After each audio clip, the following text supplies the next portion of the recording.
town tonight.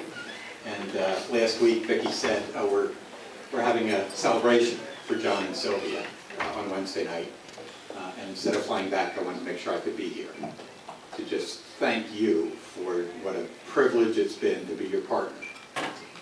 And when I was asked to say a few remarks, I said, okay, well, what is it that comes to mind when I think about John? And I go right to our core values. That fundamentally, it's not just the acronym Christ, but it's the way you live those things out. And I was reminded of it even earlier tonight. I came in to greet Sylvia, and we're remembering the first time that John was traveling to become the senior vice president, or coming across country to be the president, I guess, when you were in the middle of that storm.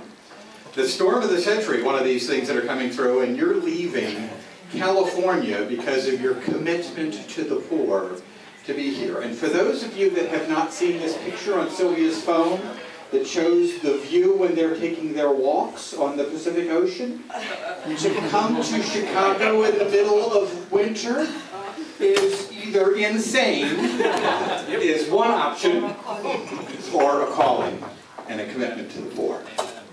And just absolutely the first part of the values. Now, I didn't have a lot of chance to work with John when he was competing with Greg. I do a lot with Greg, but when John came to Philadelphia one of the first times in the senior vice president role, I think, we had a dinner event, or a reception event. And a lot of the ways that I think you judge, where I tend to judge character, is how are people behaving when they're not in the spotlight? And in this particular event, Greg and I do things on the cheap.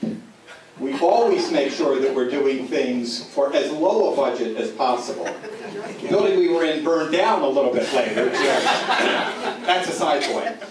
He brings the pretzels. But the humility of this is who was there up front with us, setting up all of the places for the people at dinner, and after everybody that was left, who was the person there making sure that we had picked up everything and left the place in good order? But John, leading with humility.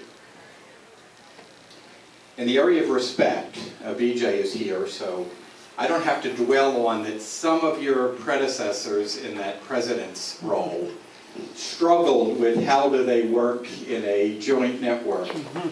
And I can just tell you what a privilege it was always to know that whenever we were talking about what do we do for the good of the poor clients that we're seeking to serve, you had such an amount of respect of saying, what can I do? How do I work together as a partner in this organization? And you just embodied the word respect. Integrity, I don't think I need to dwell on. It is the core, it's the anchor, it's the starting point of who John is. And stewardship, we've heard it all night. The way he uses his time, the way he uses his gifts, the way he encourages all of us. Those are all stewardship gifts. It's not just about money, but it's about releasing others to accomplish what they can do. And transformation.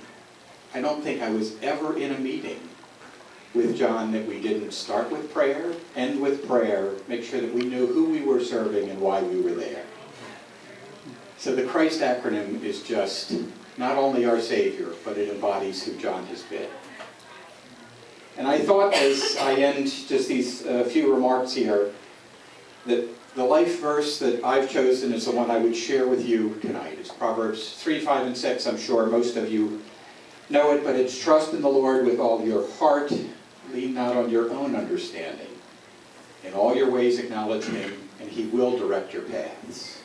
So as you depart from us in this particular part of your career, I know that He will direct your steps, and that whatever He has for you, you will be a blessing to the others that you have a chance to serve with. So Godspeed.